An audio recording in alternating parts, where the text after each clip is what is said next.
Welcome back to Sahara TV. My name is Rudolf Okonkwo. This is the Roundtable. This is our first Roundtable of the year. And in this edition, we are going to look at Nigeria in the year 2013. What are the projections? What are the expectations of Nigerians and of the people who are in charge of the country? And with us to help us understand and project what the prospects of Nigeria is in the new year is Dr. Moe Ene and Mr. Francis Chukwu. Dr. Moe Ene is a professor here in the United States, and Francis Chukwu is a Nigerian attorney who now lives in DC. Dr. Ene, welcome to Sahara TV. Thank you very much, Rudolph. Okay, Francis Chukwu, welcome to Sahara TV.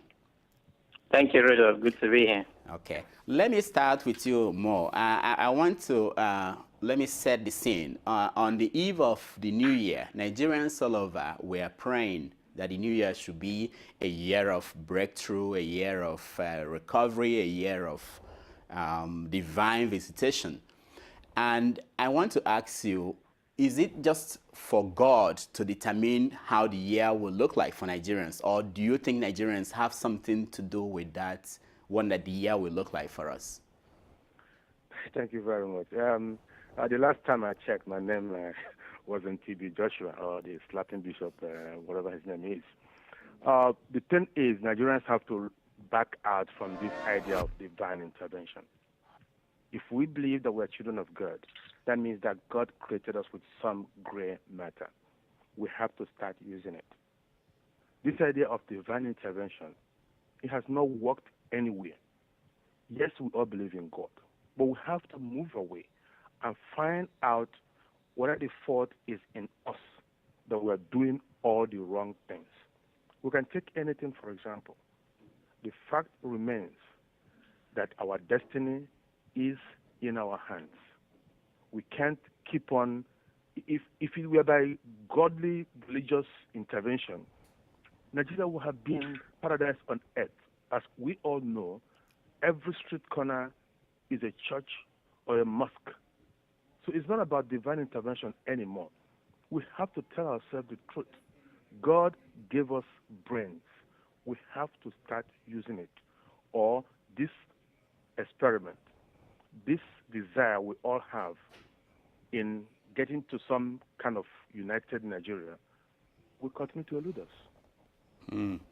Francis, there were people expecting signs and wonders in this new year. What are the signs and wonders you're expecting in Nigeria in this new year? Well, talking about signs and wonders, I think it would be wondrous for me if I could see our leaders take a different direction from what they have been taking. As somebody who does finance law and economics, I'm baffled. Every time I talk with colleagues, every time I read reports emanating from Nigeria, every time I study the news on Nigerian political economy, I'm baffled at the enormous potential that we waste. I'm baffled at what we could achieve and what we haven't achieved. I'm baffled at where we ought to be and where we are now. There is a writer of the economist that said that Nigeria is a country where the best is impossible and the worst never happens. I would like to see our leaders surprise me. That would be my own wondrous happening. That would be my own miracle. Like Dr. Ene rightly stated, it's high time we turn back from believing that God is going to come down and solve all our problems and begin solving them ourselves. And that having been said, I would like to see that one. That would be my own New Year gift, to see our leaders start doing the things that we need to do, putting infrastructure in place, putting the necessary infrastructure in place to encourage development, fighting corruption, and revitalizing the economy. The infrastructure we have today cannot carry Nigeria where we need to be. Every time you talk with people, you talk with analysts, they say Nigeria is on course to becoming Africa's biggest economy. But we need the infrastructure in place to build this vibrant economy. We have enormous human resources, we have material resources, we have everything it takes, but the political leadership to do that. The infrastructure we have right now in Nigeria, which is decayed already as it is, were infrastructure built practically during the early boom or pre-boom oil years. The infrastructure we have now were built even before Gowon came to power. From the time of, say, from after the Civil War to date, when we've acquired enormous resources from oil, you can hardly point out one tangible thing oil has done to Nigeria, except maybe build Abuja as the new federal capital. But if our leaders would surprise me and Nigerians as well and give us this wondrous New Year gift by channeling our resources to building or upgrading our infrastructure, building the necessary human resources we need. We have a million mass. The latest report I read in Nigeria is that every single city in Nigeria has 50% of the inhabitants under 18. This is an enormous human resource that in the next 20 years, 10, 20 years to come, you put that into good use, and you are going to have one of the best countries that the world could boast of. But what do you need now? You need to invest in their education. You need to invest in their training. You need to make them productive rather than destructive. If you invest in the youth today, you are not going to have Boko Haram tomorrow. You are going to have scientists. You are going to have inventors. You are going to have engineers. You are going to have social scientists. You are going to have people who will build a vibrant economy. That, for me, is what well, if anything that has happened in the past is anything to go by, I'll be surprised if it happens. And for me, that would be a very wonderful New Year gift. Mo, let me come to you, because Francis touched on very important things about, what he's expecting the leadership to do. And our President Jonathan, said that in 2013, Nigerians will have reasons to smile. And based on his past promises, I want to ask you, Dr. Moe Ene, are you preparing to smile? Are you holding your breath? What are your expectations? We've had all that before. We've had promises before from politicians. No one believes him anymore. There's no point telling stories. He has to get down and start doing basic things, very little things. When I tell people that Nigerians are the easiest people to lead, they said I'm lying. The fact is that the leaders are not doing what we expect them to do. You can take anything you want to, any aspect of our economy. Is it corruption? He talks about attitude. What attitude? We are dicing and slicing stuff. We are splitting hairs. We had caught people with hands in the cookie jar. People who were stealing from us. The petroleum fraud, the subsidy fraud, is open, is recorded, is known, yet to this day.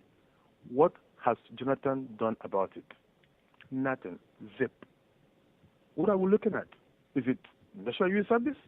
Is it security? Kidnapping? Nothing.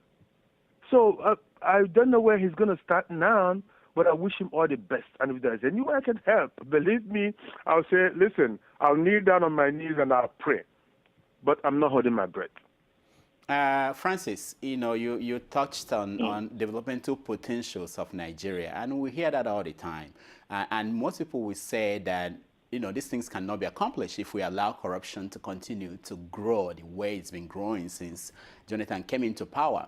And I want to bring you back to the same thing that Mo mentioned now, which is that Jonathan himself said that corruption is not the problem, it's the attitude of Nigerians that is the problem. Now, how do you reconcile the two? How do you explain that a country that is known to be totally corrupt, that even the leadership feels that it's not really corruption, it's the attitude? How do you solve the problem of attitude when the whole society is corrupt? I don't think it's right saying that corruption is the sole problem. And I think Jonathan, on his own part, if he says corruption isn't the issue, it's the attitude, then he must be living in another planet. I would ask him respectfully, sir, what planet do you spend most of your time if you say corruption isn't the issue in Nigeria? This is a country where you hold the Nigerian passport and it is presumed against you before you even open your mouth that you are corrupt, that you are onto some fraud, that there's something sinister about you for the simple reason that you hold a green passport on which is written Nigeria anywhere in the world, and you say corruption isn't the issue. Corruption is a big issue. It is the number one issue. I had a chat with a friend during the last presidential campaign, and I told him, my number one issue in Nigeria is corruption. I would vote for any leader who will bring corruption to its knees in Nigeria.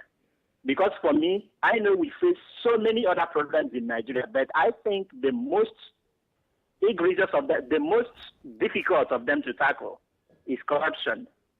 But it isn't just an issue of corruption. Attitude, like Jonathan talks about, maybe it's a matter of looking at the other side from where you are standing. Jonathan probably might be looking at the people he leads.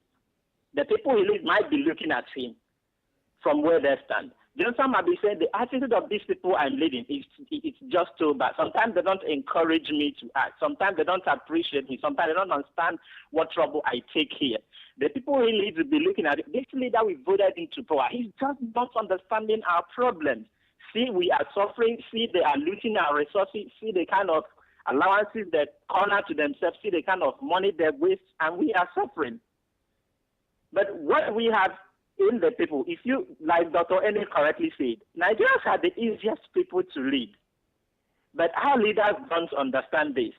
You give Nigerians the leadership they want, they are very easy to follow. They will lead you where you are following them. The attitude about Nigerians that Jonathan might complain about is brought about by the leadership itself. Right now, the average Nigerian probably is finding it a little bit difficult to differentiate between right and wrong. Is finding it a little bit difficult to appreciate his civil rights, duties, and obligations.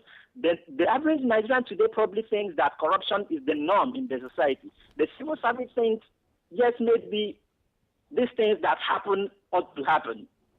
When you see these things going wrong and the civil society, the populace, the people that are led, think is the norm, think it's normal. Well, that's the bad attitude Jonathan might be talking about. Because you want to fight corruption and you see the average policeman on the street thinks it's the culture to collect 20 naira or more on the road, why people are dying, why armed robbers are here operating, why kidnappers are operating. Politicians corner 20 policemen to guide one man, while millions of people are left without security. So it's permeated into every fabric of our society. But it is wrong to say that it is purely the attitude of our people. No, it's not our attitude. I think the people are only responding to the kind of leadership they've been given over the years. And if Jonathan or any other leader in Nigeria thinks that you can solve the problem of Nigeria simply by telling the people, change your attitude, that's not going to happen. This has been ingrained in the fabric of our society through years and years and years of misgovernance. Now, if anybody is going to change the situation, it's going to come from the top. It's the same leadership that has corrupted our society. It's the leadership we look on to reverse the trend in our society. It's rotten from the head right now, and Jonathan should better stop blaming others, should better take responsibility that even if I'm not the cause, things have gone bad a lot. And it's time I start from the head where I now sit to right the wrongs of the past. Okay, now, Mo, let's talk about the people. A year ago today, Nigerians were on the streets demonstrating that the price of fuel, which is called gas in America, should not go up. And eventually, a lot of people died, and eventually the government agreed to bring it down from 142 a liter, which was the initial price they set it at. As of today, the price of gasoline, the price of fuel is selling over that price, 142 in many parts of the country. And Nigerians have accepted it. They are okay with it. They are not making any noise about that. Why would politicians pay attention to what Nigerians want if they are this kind of people that tend to put up a little fight and pull back and accept whatever is coming to them? Listen, Nigerians are very, very reasonable people. They understand the situation. They know when something is right, but you have to explain it to them. It's like defleecing a dog. When you deflate a dog, you show it to the dog so the dog knows you are not trying to pinch it. The fact that they brought this thing on a New Year's Day, people had gone home. They knew the effect of such an increase. People went home with enough money to spend and get back to Lagos, to Kano, to wherever they are. And then first of the year, you cut the subsidy. It was so sudden. Why do we have to do certain things with that kind of fanfare? I've argued before with people, and I said, why would the price of gasoline in Port Harcourt be the same as in Sokoto? It's weird. So the thing is, Nigerians understand this. If you ease it in, they will take it. But the timing was very wrong. And we should not go by that alone to say, oh, Nigerians will just forget about that movement. Yes, politicians know that the cracks among Nigerian people is too deep. The ethnic line, the religious line, little less political lines. They know these things. So they kind of take advantages. But one of these days, something is going to happen. And believe me, we won't like what we will see. If they are waiting for that moment, then they will see a lot. But like I said before, if you just open the book, try a little bit of glasnost, openness and transparency, something that Mikhail Gorbachev did in 1980s Soviet Russia. If we could try a little bit of it, that would be, people will understand, people will know where you're coming from. You don't lay ambush on people, and on the first of the year, you increase the price of gas. That's insane.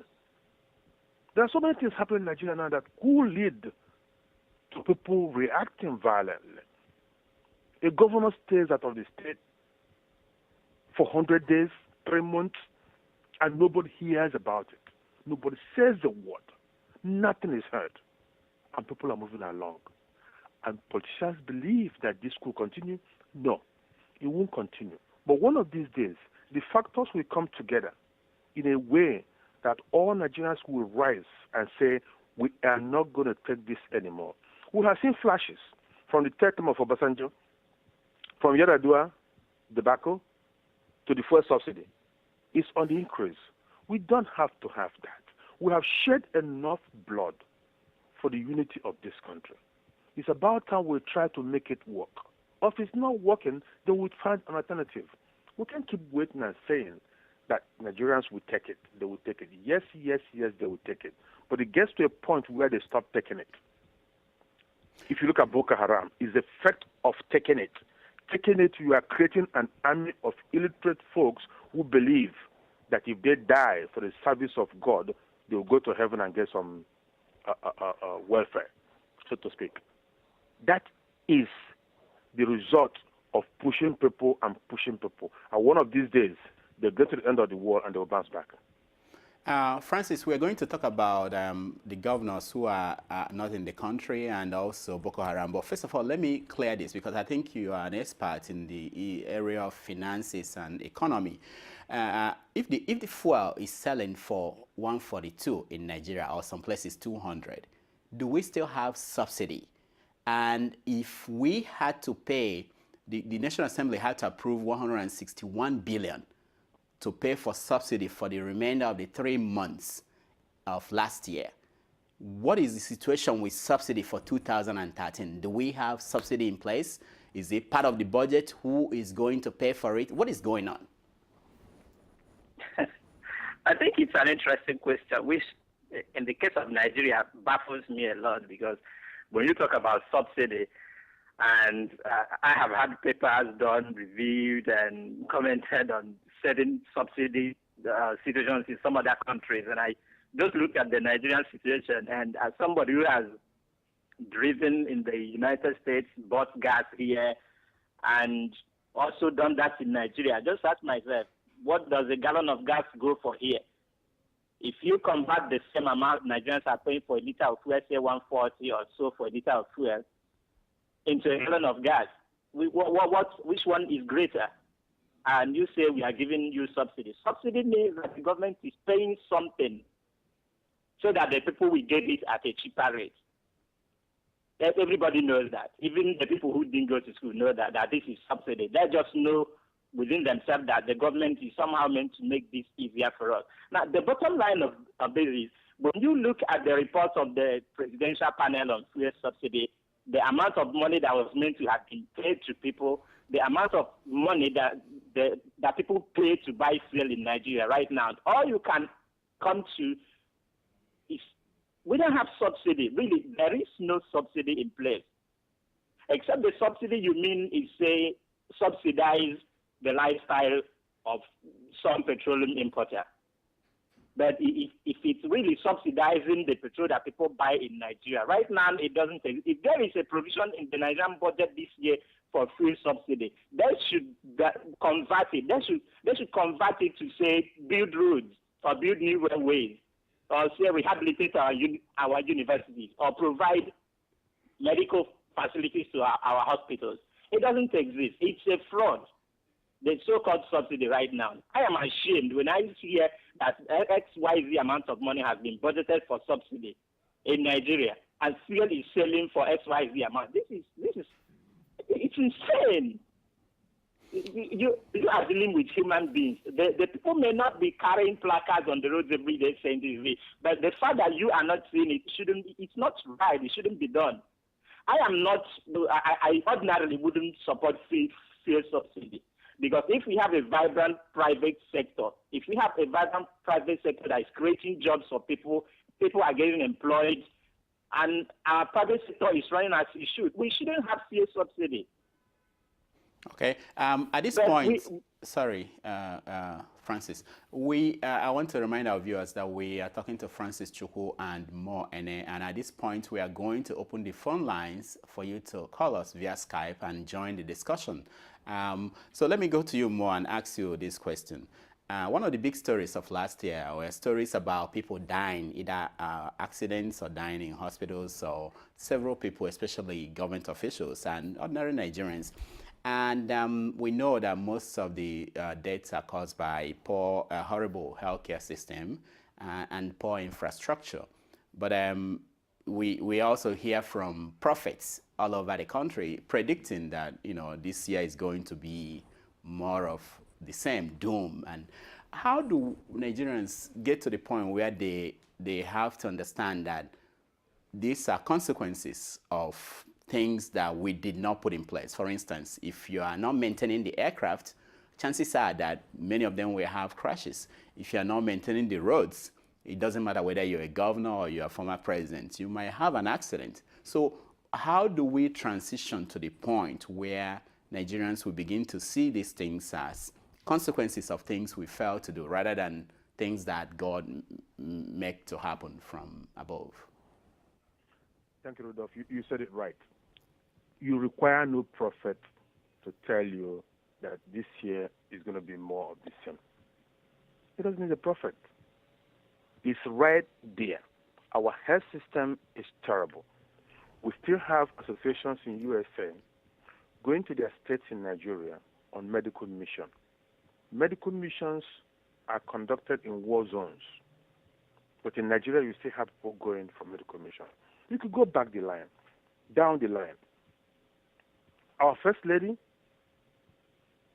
Yaradua, I mean, what did it cost? What would it have cost the federal government to build a kidney dialysis center that's world-class in Abuja? Probably our president then, Yaradua, was still alive today. Look at the 4 governors that are now sick. The governor of Enugu, nobody knows where he is. Nobody's telling the people where he is. Lali Moke of Cross River State is out of the country for 2 months. He's sick. The governor of Taraba State, who had a plane crash, is sick. He's outside. The only one that's in Nigeria now that people are raving about is Idris Wada of Kogi State. He had a car accident. He went to Abuja. He was treated. The surgeon was there briefing people, telling people how he's doing, and people are happy with him. He wasn't the first. Remember, in 1999-2000, Governor Chimaroke Naman of Enugu State opted to have an orthopedic treatment in Enugu, in his own state. These are some of the things we should be pushing. Alas, again, you have the fish being rotten from the head. Our own president had his wife in Germany for several weeks for medical treatment. Even our Senate president had to go to Israel. India is now the place to go. We cannot have a good health system if you have only one dialysis center or rather two, one in Abuja, I think, and one in Lagos. People have to travel from the east to go to Lagos for such run-of-the-mill treatment. We talked about corruption and accidents. Exactly the same thing. Very little things. Somebody had the money to build the Onitsha-Lagos road. We knew that. Even Governor Okalo accused Anene directly. What happened? Nothing. People die on that road every day. Do you need a prophet to tell you that? No. These things will continue unless something is done about it. But the point is that nothing will be done about it. The president cannot tell the governors not to travel abroad. The governor cannot tell the commissioner to travel abroad for medical treatment. But sometimes you wonder, what is wrong with these people that they cannot do the right thing? I'll give you an example. Governor Chile lives a stone throw from the Udi General Hospital. That's his hometown. That hospital, when I was in high school, was one of the best. Today, women lie on the floor to have their babies, not even mattress, mats. And the governor lives just down the street. Today, he's abroad, possibly, nobody knows, allegedly getting treatment in London. Or is it in India? Nobody knows. So what I'm saying, Fred, is let's learn from these things. And the media also will have to turn a new page and begin to highlight those governors who are doing the right thing. So like Idris Wada, I understand the man insisted that nobody's taking him abroad. He's going to be in Nigeria, have the treatment, and tell his people what is happening with him. I love that. That doesn't mean that when somebody is seriously sick, like in the case of Taraba governor who had a plane crash and had brain injury from reports, he could be flown abroad. Yes, we could do that. He's the first citizen of the state. He's the governor. He deserves some of that. But the fact is, what have you done for your people along the line? Nothing. And that is the problem. It requires no prophet.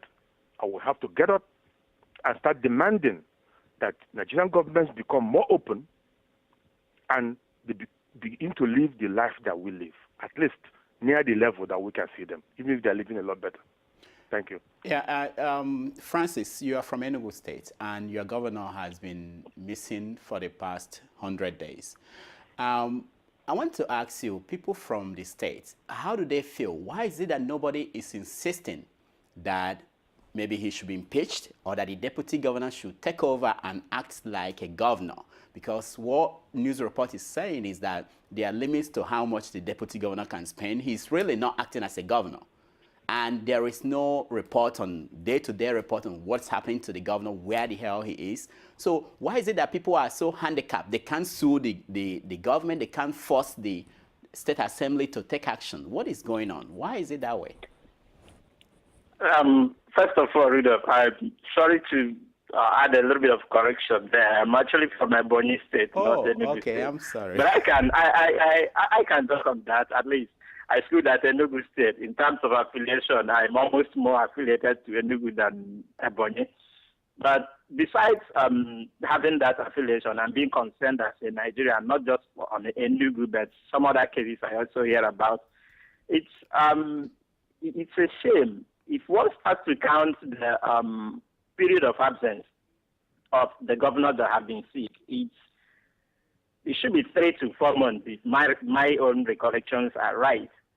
And if you actually do a percentage, these guys probably have spent more than 5% or more of the entire tenure of their office outside, probably incapacitated by sickness. Of course, everybody, including myself, wish these governors quick recovery. But what's happening here, if a governor is incapacitated by ill-health, is unable to discharge the functions of his office, the Constitution did not keep silent. It foresaw what will happen. And the Constitution of Nigeria makes explicit provisions for this. It's not as if we are without a guidance. The Constitution provides that where a governor of a state is incapacitated by ill health, the state executive should act. The power to act in this manner and in this situation lies, first of all, with the state executive. It says by a resolution passed by two-thirds majority of all members of the Executive Council of the state that the governor may be declared incapable of discharging the functions of his office. And when that declaration is made, it should be confirmed by a medical panel that will be set up by the Speaker of the House of Assembly. This is it's two simple procedures. The Executive Council will sit, determine if the governor is incapacitated so that he's unable to carry the functions of his office. And okay, the State House of Assembly Speaker would now empanel a panel of medical experts who will verify this. Once it's verified, the Constitution provides from the date of the verification, the governor will cease to be governor. Francis, let me interject here a little bit. We're kind of jumping the gun. The issue right here in Enugu's case is very simple. No one has seen the governor. No one we know knows where he is. Okay? You do not save a man in his absence. Let's get this right. I write novels. What if a gang had kidnapped this man and keeping him incommunicado? We don't know that. So what we should demand, first of all, is for them to tell us where Governor Chime is on earth. Okay? We have to know where he is. For more than 100 years, nobody knows where he is. He's on vacation, fine. He can be there for 6 months, fine. But let's have a photo, let's see him. He is not being, nobody knows. If anyone knows, they keep it secret. Now he is not, we are not running a secret organization in Enugu State. We have a government, and he is the governor. May I also add something in here? If the governor has not been kidnapped, say that no one knows what has happened to the governor, assuming that the governor is sick and he didn't transmit a letter to the House of Assembly as he is required to do by law, and he stays for more than 3 months away. If that's not, I am not saying the governor should be impeached or something, but that might be reasonably construed as an impeachable offense. No, they told us. I'm not putting anything to anybody, but there is a duty on the Executive Council, on the House of Assembly, on the people that govern Enugu State, to tell the people of Enugu State, this is where your governor is. Thank you. Now, that's what Paul wants to know. If people want to know where he is, what is happening to him. Once we determine that, then we could begin to say, okay, he transferred a letter, is deputy governor acting and all that. But right now, we don't even know. This could be a whole lot sinister than it is. In fact, I've said it before, I've written it on different forums. I wish he's sick. If he's sick, then we'll understand. But to tell us that he's on vacation and he's hell and hearty for over 100 days, that is irresponsible. Okay? If he's sick, we'll understand. A senator just got back to Senate after 1 year. People will understand that you are sick. They will sit in touch with you. They will pray for you to get well. But we don't even know that. We are assuming he's sick. We shouldn't assume he's sick because something more terrible could be happening to this guy and nobody knows. All right. Can you guys hear me? Yes. Yeah, okay. Sure. Okay. Let's you guys hold off. Let's connect some of our callers who are trying to join the discussion. We let them join us, and then they can ask questions to you guys. They can ask me a question, and then we expand it. During that period, too, we are going to go into a talk about Boko Haram. And I want to know, because the government is promising, and it looks like they are making success in dealing with the Boko Haram issue. But we want to look at what happens after that. How do we rebuild the knot? How do you rebuild it to the point that people who left that part of the country and run away will come back and also be part of that rebuilding process? And also questions about whether people have learned anything in terms of the people who were sympathetic to Boko Haram and the people who actually created the condition that led to that movement. And of course, the bigger question, which is the political issues that the Boko Haram insurgents raised, are they being addressed? Especially in this period when we have a review of the Constitution, so-called review of the Constitution going on. Are those concerns about issues of resource control, issues of the place of Sharia in Nigeria, are they being addressed, or are we again sweeping them under the carpet, hoping that somehow we can go to the other side and everything will be okay? So we are waiting for our technical team to connect our Skype callers to us. And as soon as they do that, we are going to continue our discussion with Dr. Moe Ene here in New Jersey and Francis Chukwu in DC. And I hope you've been watching us, and we'll be talking about Nigeria in the year 2003, our projections, what is going to be happening, what are our expectations, what do we think about the issue of the insecurity in Nigeria, the economy, the promises of the president, whether the president is going to be able to deliver. I mean, he's saying that this year is going to be a new one, a good one for Nigerians. Do we have anything to keep our hope that he might be able to deliver? And then what are the roles of people, we Nigerians, in getting Nigeria to the next level, wherever we want Nigeria to be? Or are we resorting to praying and hoping that God will probably come down and make that happen? When we critique the leadership, we also have to look at the people who are running, the people in Nigeria, because you are the people that should drive what the leadership will have to do. You know, if you don't show that you deserve something better, it's not likely that they are going to deliver that. So these are some of the things we're going to look at when our callers come in and join us in this discussion. So if you've been watching and you want to be part of it, go to your Skype and call us and be part of the discussion. We ask that when you call, you please keep your comments very less than 30 seconds, because we want to get as many people as possible involved in the discussion. If we have time, we are also going to talk about your personal resolution. What do you think about your life this year and what you want to see change? Okay, I understand that we are getting back to the discussion, I think. And so, like I said, we have Dr. Moe Ene with us and Francis Chukwu also with us. And we're talking about Nigeria in the year 2013. Hello? Hello? Hello? Okay. Is that Mo? Yes, I'm here. Okay. Oh, Francis, are you there? Yes, I'm here. Okay. All right. So let's get back to our discussion. I want you guys to Mo. Now you first. By the way, you have someone on the line. Oh, I have some other people on the line. All right. Okay. So yeah. All right. I think at this point, let's take a short break, and when we come back, we are going to continue our discussion. Thank you.